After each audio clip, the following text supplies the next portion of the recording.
akan memaparkan aksi destinasi budaya positif. Langsung saja untuk membersihkan waktu. Budaya positif mewujudkan dari nilai-nilai atau keyakinan universal yang diterapkan di sekolah. Artinya, budaya positif itu yang sudah ada di sekolah kita. Contohnya misalkan ya, kita membaca sebelum masuk dalam kelas, kita membaca Asmaul Husna, kemudian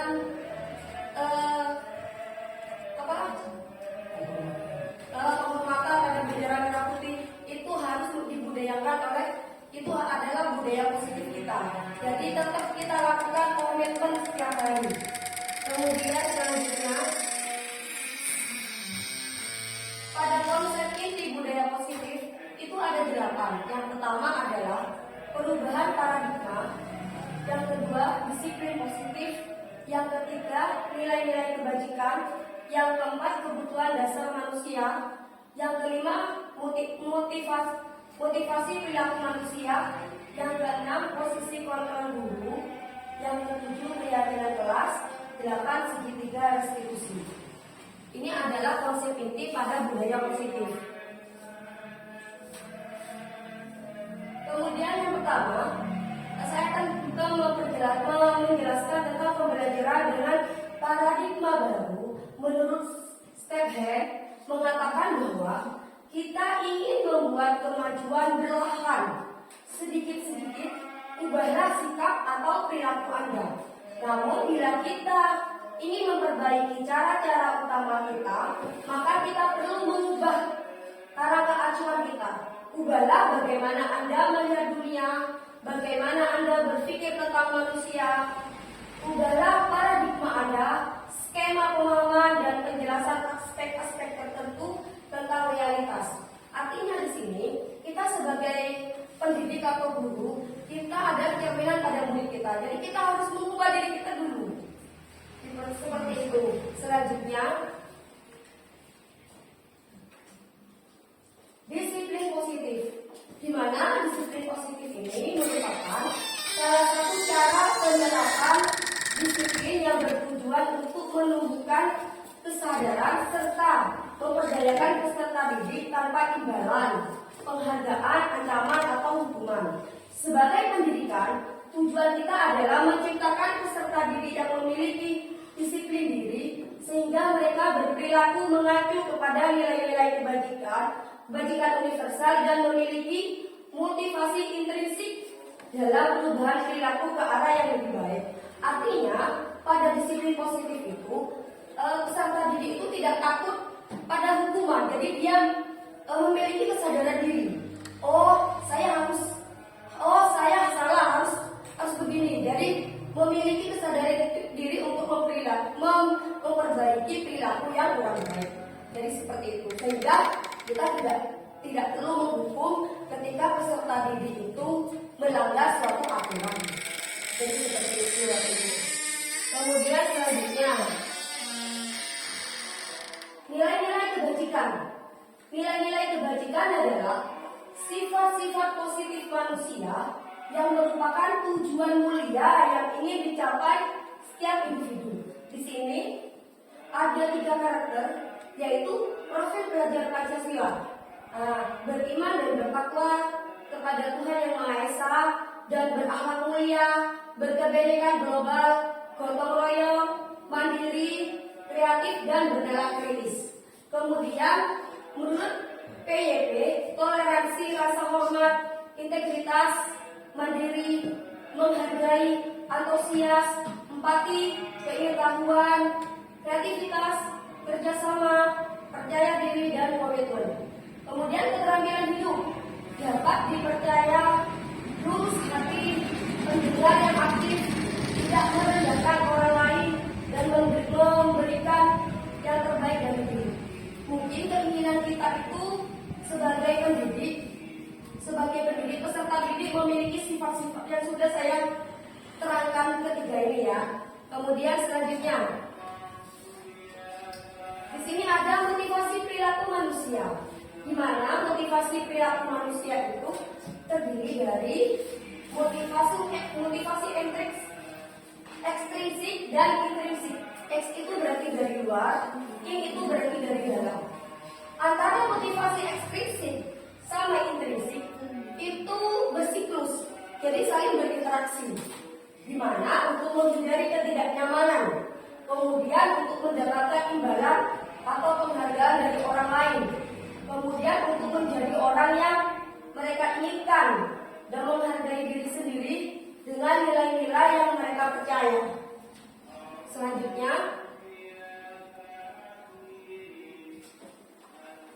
kebutuhan dasar manusia. Kebutuhan dasar manusia adalah segala sesuatu yang kita lakukan untuk mendapatkan apa yang kita inginkan. Seluruh tindakan yang kita lakukan memiliki tujuan tertentu, dan semua usaha terbaik yang kita lakukan adalah dalam rangka agar kebutuhan dasar kita terpenuhi dengan baik. Ini adalah 5 kebutuhan dasar manusia. Yang pertama, bertahan hidup. Yaitu kalau bertahan hidup tentunya kita memerlukan suatu makanan, pakaian, tempat tinggal, keamanan, dan kesehatan. Kemudian selanjutnya kasih sayang dan rasa diterima. Rasa diterima dipedulikan, berbagi, kerjasama menjadi bagian dalam kelompok. Kemudian selanjutnya penguasaan, yaitu terdiri dari harga diri, keinginan untuk dianggap, memimpin, berprestasi, diakui, dan didengar. Kemudian kebebasan. Dalam kebebasan itu ada mandiri, memiliki pilihan, jadi kita bisa memilih hidup kita ya, mencoba hal baru, mampu mengendalikan arah dirinya. Kemudian yang selanjutnya kesenangan, yaitu bermain, humor, antusiasme, dan ketawa.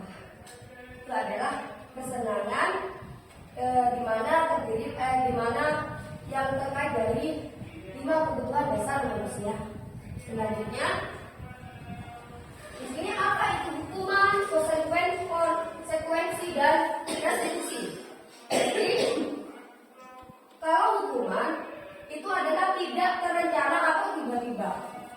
Murid tidak tahu apa yang akan terjadi atau tidak dilibatkan. Kemudian bersifat satu arah berupa hukuman fisik atau psikis. Contohnya misalkan tidak mengerjakan tugas, kemudian dihukum disuruh keliling 5 kali di lapangan. Itu adalah hukuman fisik ya. Nah, kemudian kalau konsekuensi itu terencana. Kemudian murid tetap dibuat tidak nyaman. Sikap guru selalu monitoring murid. Artinya konsekuensi itu contoh ketika kita membuat kesepakatan. Jadi kesepakatan itu tidak hanya satu arah pada guru. Jadi memiliki membuat kesepakatan antar murid sehingga murid itu tahu, oh ketika saya tidak membawa buku pelajaran, berarti saya harus nanti saya gini-gini. Jadi sudah memiliki konsekuensi, tidak searah. Kalau hukuman tadi dia searah semaunya guru. Kalau melanggar, oh ya nanti keliling di lapangan kan seperti itu. Jadi bedanya seperti itu. Kemudian restitusi itu adalah proses menciptakan kondisi bagi murid untuk memperbaiki kesalahan atau proses kolaboratif yang mengajarkan murid untuk mencari solusi sendiri. Artinya dalam restitusi ini itu proses menciptakan dan guru melakukan arahan. Bagaimana misalkan memiliki suatu peristiwa misalkan ya, peristiwa keterlambatan setiap hari setelah seminggu. Nanti jangan moro-moro dihukum. Itu kan hukuman, nanti searah. Kalau misalkan nanti kita panggil untuk suatu murid itu untuk menyelesaikan suatu solusi. Apakah ini benar sikapnya? Jadi kita kolaborasi dengan murid dengan langkah restitusi. Lanjut ya. Ini adalah 5 posisi kontrol restitusi, yaitu penghukum. Jadi guru itu bisa menjadi penghukum, kemudian membuat merasa bersalah, kemudian menjadi teman bagi peserta didik, pemantau, hanya memantau saja, nanti diberi solusi, kemudian manajer. Ini adalah 5 posisi kontrol restitusi. Selanjutnya, nah ini adalah contoh penerapan 5 posisi kontrol guru kasus siswa tidak memakai atribut lengkap saat upacara bendera. Berdiri dengan kaki 1, diangkat selama 1 jam. Ini adalah penghukum. Berarti kita posisi kontrolnya sebagai penghukum. Kemudian berapa kali ibu atau bapak harus memberitahu kamu selalu mengecewakan bapak ibu. Ini adalah membuat merasa bersalah. Jadi kita melalui pendekatan, akhirnya anak sadar diri. Oh iya ya, saya salah kan seperti itu ya.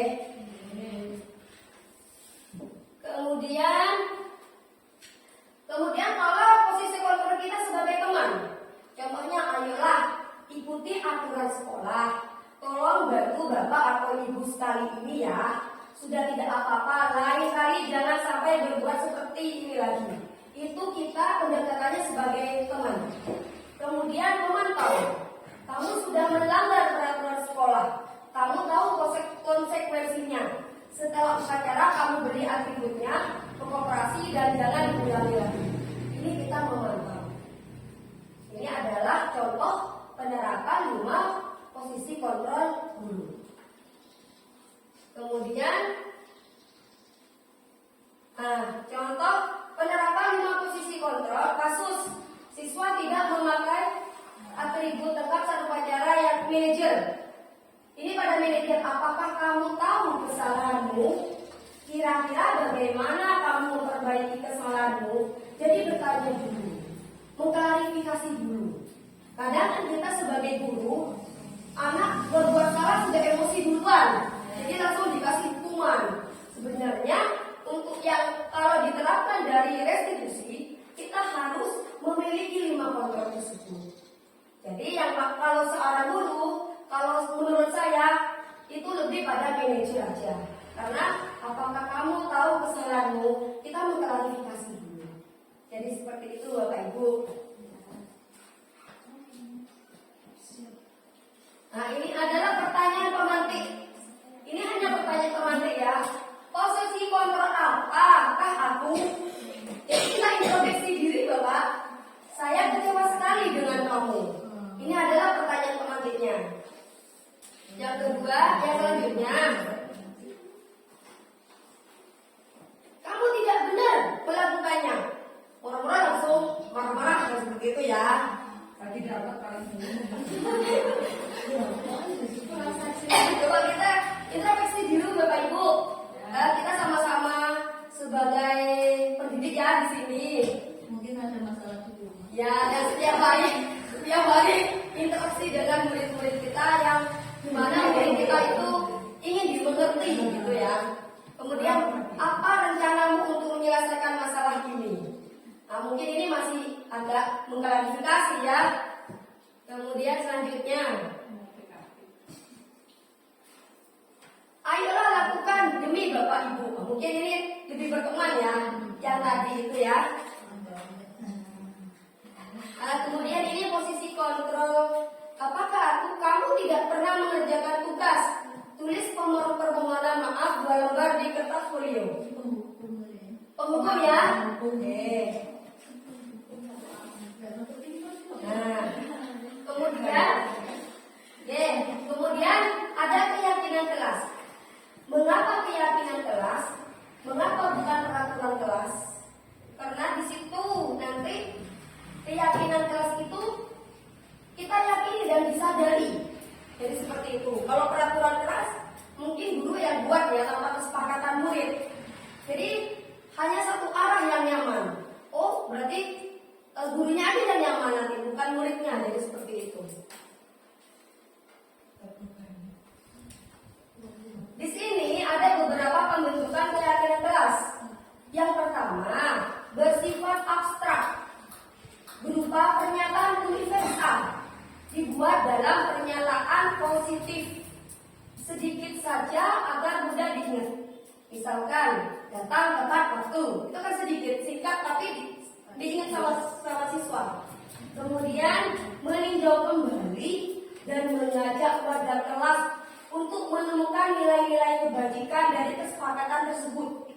Meninjau ulang keyakinan kelas secara bersama-sama. Keyakinan kelas ditulis di kertas manila besar dan dihias dengan rapi, lalu ditempel di tempat yang selalu terjangkau siswa agar mudah terbaca oleh penghuni kelas. Jadi ini bisa gampang dilihat lah. Kalau misalkan di belakang lemari kan kita percuma buat keyakinan kelas ya. Oke, lanjut. Nah, ini adalah segitiga restitusi. Di mana segitiga restitusi itu ada 3 tahapan, yaitu menstabilkan identitas, validasi tindakan yang salah, dan menanyakan keyakinan. Di sini segitiga restitusi itu sendiri adalah suatu proses dialog. Jadi kita berdialog nanti sama murid ya, yang dijalankan oleh guru agar dapat menghasilkan murid yang mandiri dan bertanggung jawab.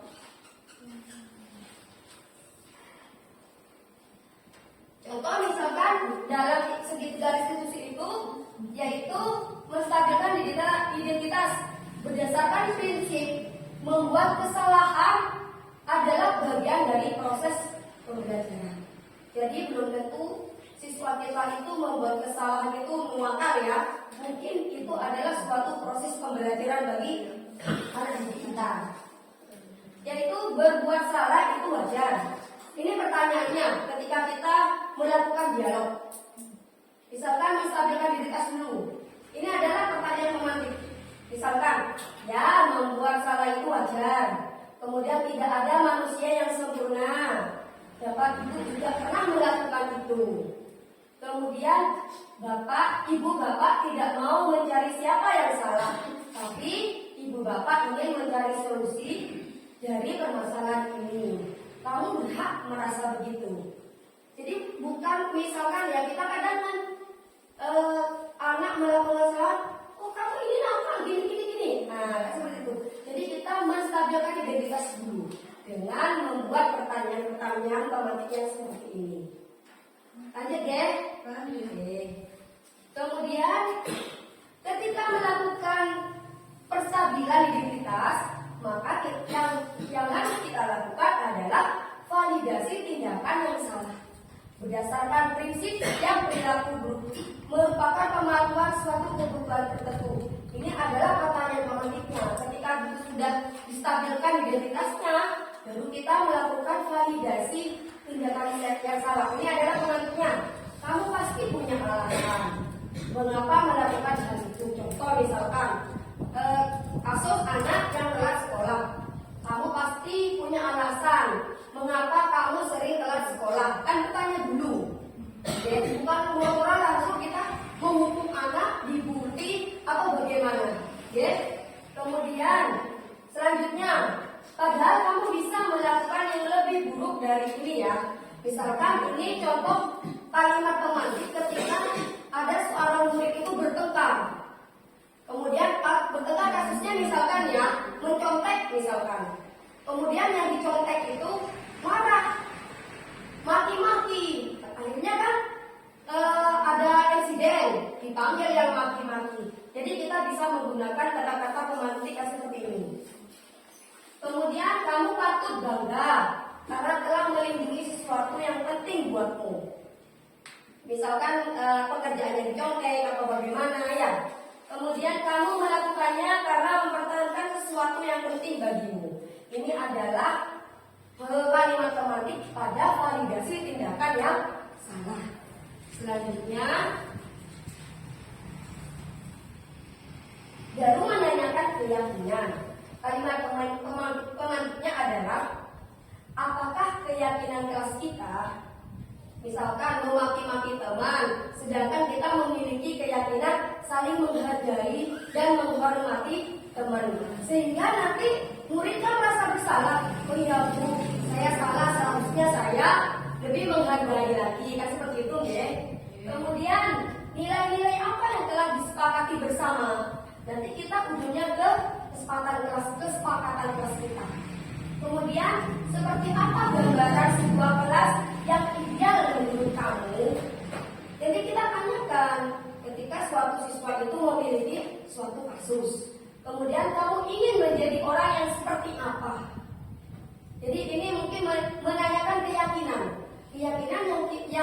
yang sudah dibuat dengan murid sama siswa, sehingga siswa nanti akan merasa bersalah dan bertanggung jawab pada apa yang dia lakukan. Jadi seperti itu Bapak Ibu. Selanjutnya, ini adalah contoh penerapan segitiga restitusi.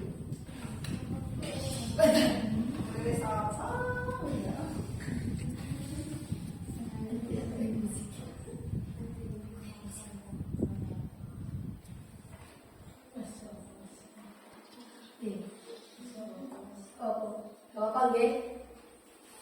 Musiknya kan. Jadi ini kasusnya Davina anak kelas 6. Dia marah-marah ketika hasil pekerjaannya dicontek. Jadi wali kelas memanggil, validasi memanggil, membuat identitas dulu permasalahannya, kemudian validasi, habis itu membuat keyakinan kelas. Jadi seperti itu. Kalau misalkan kita seorang pendidikan kita panutan, misalkan kita mau menghukum anak di depan murid-murid yang banyak, otomatis dia akan menimbulkan suatu bullying. Jadi anak-anak juga membullying anak membaca, otomatis suatu bullying. Setidaknya kita memanggil suatu anak itu ke kita, jadi kita memvalidasi. Jadi seperti itu. Suaranya.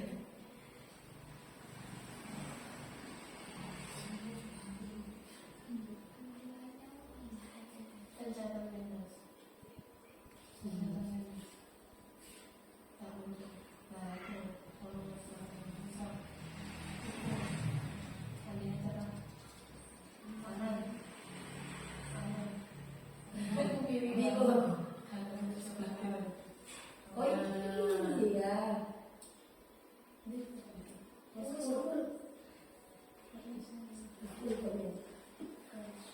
Nah, ini adalah salah satu contoh penerapan segitiga restitusi. Ketika mungkin kalau kita banyak ya setiap hari itu pasti ada suatu kasus gitu.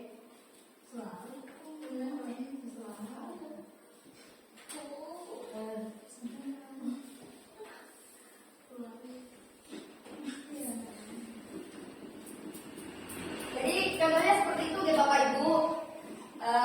Dalam penerapan program disiplin positif, hendaknya guru memiliki standar kepribadian, profesional dan sosial yang baik, di mana guru mampu merefleksi dirinya dalam posisi kontrol saat ini, bagaimana berjalan dirinya sebagai AMO atau manajer yang menuntun peserta didik menjadi insan yang mandiri, merdeka dan bertanggung jawab.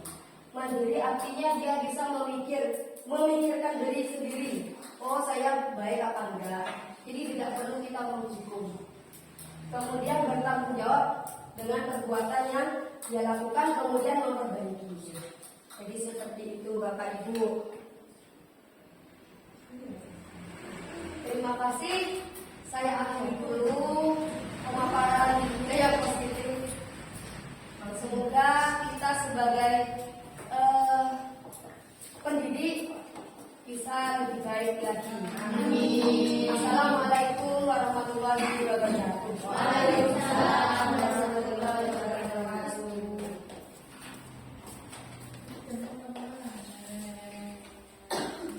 Oke, monggo Pak. Terima kasih Pak. Yang pertama saya sampaikan apresiasi. Sebetulnya materinya luar biasa. Artinya kalau misalnya kita tidak mengikuti, mungkin kita rugi. Karena materi ini mungkin kalau kita mengikuti ya, materi ini mungkin baru muncul setelah ada guru penggerak. Teman-teman yang memberikan catatan buat saya pertama Ibu Emil. Jadi mestinya peserta apa namanya? Kalau saya katakan peserta diskusi atau pembelajaran ini mestinya harus memberikan ruang pada peserta ini supaya berinteraksi aktif. Jadi jangan tadi masukan ya. Iya Pak. Betul dan rata-rata hanya gurunya yang ngomong. Padahal sebetulnya mungkin yang lain mungkin memberikan masukan atau mungkin bertanya. Iya, benar. Ada mesti diskusi gitu ya. Iya, karena apa ya? Itu materi menarik. Karena sudah mungkin teman-teman sepertinya terlalu kaitannya dengan ini saya ternyata masih bingung antara konsekuensi dengan hukuman. Oke. Kita ambil contoh, misalnya kita sepakat apa namanya tadi yang bahasanya kesepakatan kelas ya. Kalau bahasa saya di sini karena kepala sekolah saya mengambil kesepakatan sekolah. Sepakat bahwa siapa yang terlambat di saat membaca Al-Asmaul Husna, anak-anak tetap di luar pagar. Itu sebuah kesepakatan. Tapi apakah ini tidak termasuk hukuman? Apakah tidak termasuk bullying? Saya katakan itu tumpang tindih. Artinya sebetulnya ingin kami itu menyampaikan. Tapi karena jangan tadi terus kita memberi ruang, terus karena mengejar jam tayang sudah harus selesai. Sebetulnya materi menarik, cuma penyampaian nanti itu tadi. Jadi peserta tidak diberi ruang untuk berpartisipasi. Jadi banyak contoh. Jadi kadang-kadang saya juga masih bingung antaranya Hukuman sama konsekuensi. Hukuman dengan konsekuensi. Konsekuensi itu adalah akibat dari sebuah kesepakatan. Kalau misalnya sepakat di saat dilatih BBB salah anak-anak disuruh postcard, bukan disuruh ya sepakat postcard. Nenek salah berapa kali dia postcard. Jadi begitu. Awas ada kamera. Kamera. Masih. Kasih. Tidak. Bentuk kamera. Di saat disepakati bahwa setiap berbaris sebut salah 2 kali, anak-anak tanpa disuruh dengan sadar dan senang dia post up. Nah, ini termasuk bullying apa tidak? Saya jelaskan ya Pak. Saya jelaskan. Kalau hukuman itu kan saya jelaskan itu sifatnya searah.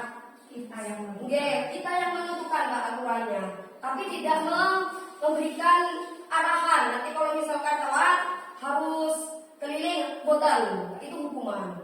Kalau konsekuensi, jadi kesepakatan antara misalkan jenengan ya Pak kepala sekolah sama guru. Contoh misalkan Pak Lukman, kalau misalkan contohnya Pak Lukman kalau tidak masuk, maka sampean harus nanti konsekuensinya apa? Konsekuensinya nanti ada panggilan dari dinas. Kan ada kesepakatan, Pak. Jadi kalau misalkan Pak Lukman melakukan suatu kesalahan, dia sudah paham konsekuensinya gitu Pak. Beda lagi kalau hukuman. Kalau hukuman itu hanya searah. Sebelumnya sampai Pak Lukman, sampai Pak Lukman. Oh sampai sekarang Lukman. Itu kan searah maunya gitu Pak. Jadi bersifat searah. Kalau saya nanti juga memberikan argumen diskusi ya, diskusi ini. Jadi harus ada tolak ukur, harus ada kriteria dan ukuran yang jelas. Contoh, bullying itu apa? Bullying itu mungkin sebuah tindakan yang mencederai, tidak hanya mental, mencederai seseorang, bisa fisik, bisa mental. Kalau mental itu mungkin verbal, goblok, itu kan sebetulnya bullying. Bullying ini secara verbal, dia mencederai, menyakiti perasaan seseorang. Kalau fisik misalnya begitu dirusuh post up, gini akhirnya lecet. Padahal kesepakatan awal kita post up. Nah, makanya ini kan harus jelas, tolak ukurnya harus jelas. Makanya kita tidak bisa menjustifikasi ini hukuman dan ini konsekuensi. Ini masalahnya sangat tipis, tidak tipis. Contoh malin. Sekarang kekerasan verbal. Contohnya begini, mata hilo itu tidak boleh menyakiti. Tapi sampai kalau belum meleketkan, jangan meleketkan. Mata itu biasa, raih hilo itu biasa, dan itu tidak tersakiti dia tidak nangis.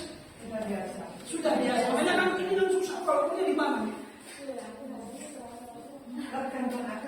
Nah, sama kalau bisa dibuka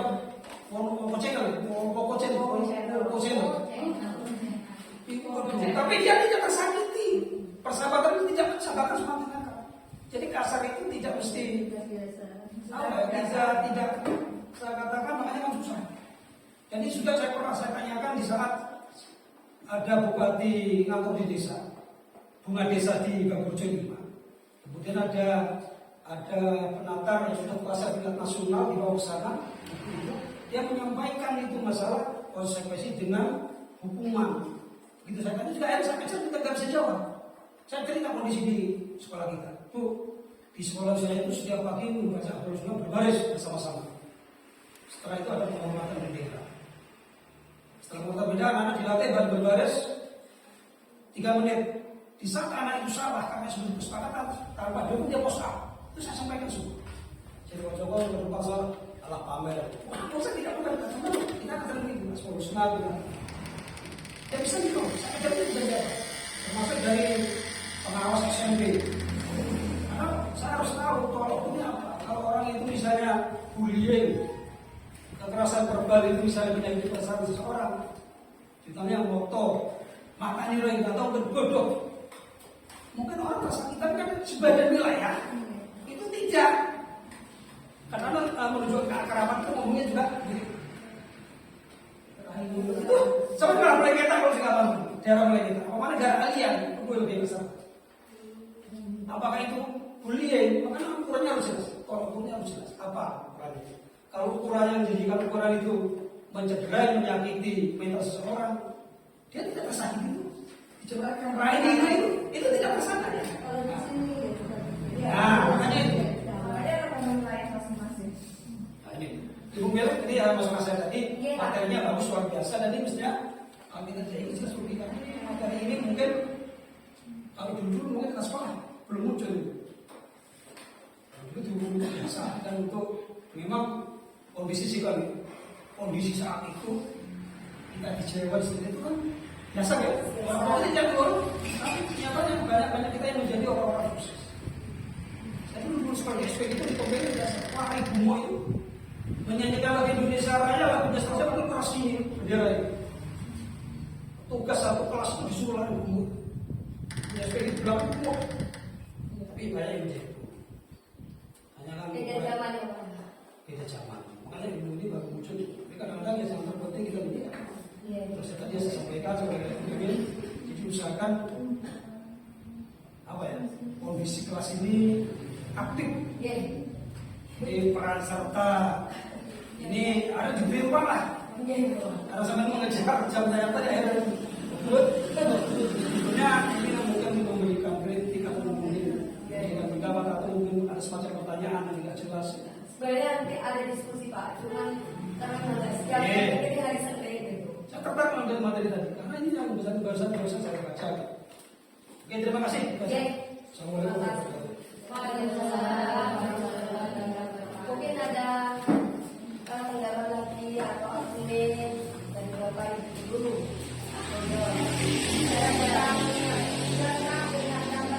Bukan anak-anak, itu termasuk apa? Ada mempermalukan. Kalau menurut saya Bu termasuk bullying Bu. Soalnya nanti kalau misalkan teman sejawat, setidaknya kita memanggil kita Secara personal. sekolah dulu. Soalnya apa? Kondisi kita sama murid itu sudah beda. Jadi kalau murid itu kan untuk belajar, misalkan ketika kita menasihati ada teman, ada murid kan tahu kekurangannya gitu. Sehingga kita kan harus bijak. Kita juga harus punya harga diri di depan anak-anak. Kita kan terus Kita harus menjaga wibawa kita lah. Seperti itu. Makanya kolaborasi antar teman sejauh itu penting sekali. Mungkin ada lagi berani mungkin kalau saya ya Bu ya ada salahnya mungkin di depan anak-anak yang suka. Sebenarnya Bapak Ibu, saya itu setelah mengikuti grup program, saya banyak introspeksi diri dan refleksi. Sebenarnya saya ngajar selama ini itu salah dan banyak menuntut pada siswa, bukan menuntun. Contohnya saya ingat sekali pada Ilham pada kelas 4 saya terlalu menuntut ini harus membaca sehingga saya kadang waktu istirahatnya saya sita untuk belajar. Sebenarnya itu tidak bagus. Ketika sudah mempelajari materi, kita harus memerlukan pendekatan dulu. pada anak, biar tahu latar belakangnya anak itu seperti apa. Lalu kita bisa mengatasi dan kita bisa musyawarah sama teman sejawat, berkolaborasi. Jadi seperti itu. Sebenarnya saya jujur Bapak Ibu, sebenarnya saya untuk mengajar 1 tahun ke belakang ini banyak sekali kurangnya. Jadi saya bisa introspeksi diri lah. Bagaimana kita menghadapi murid yang beraneka ragam ya, tingkah lakunya beraneka ragam dan murid itu selalu membutuhkan perhatian ekstra pada kita. Apalagi kita sudah tahu latar belakang murid di lingkungannya itu. Ketika kita sudah tahu murid misalkan tidak baik-baik saja di lingkungannya, tentunya murid itu akan membuat perhatian, cari perhatian di sekolah atau di wali kelas. Contohnya misalkan yang saya evaluasi nih, seperti apa? Kelas 2 Bu, saya kelas 3. Aga. Kan saya tanya-tanya tuh Aga itu lingkungannya gimana? Bapak ibunya gimana? Kan seperti itu. Jadi memang banyak manfaatnya kita itu saling berkolaborasi. Mungkin ada lagi bantuan mungkin Pak. Kurang kasih sayang.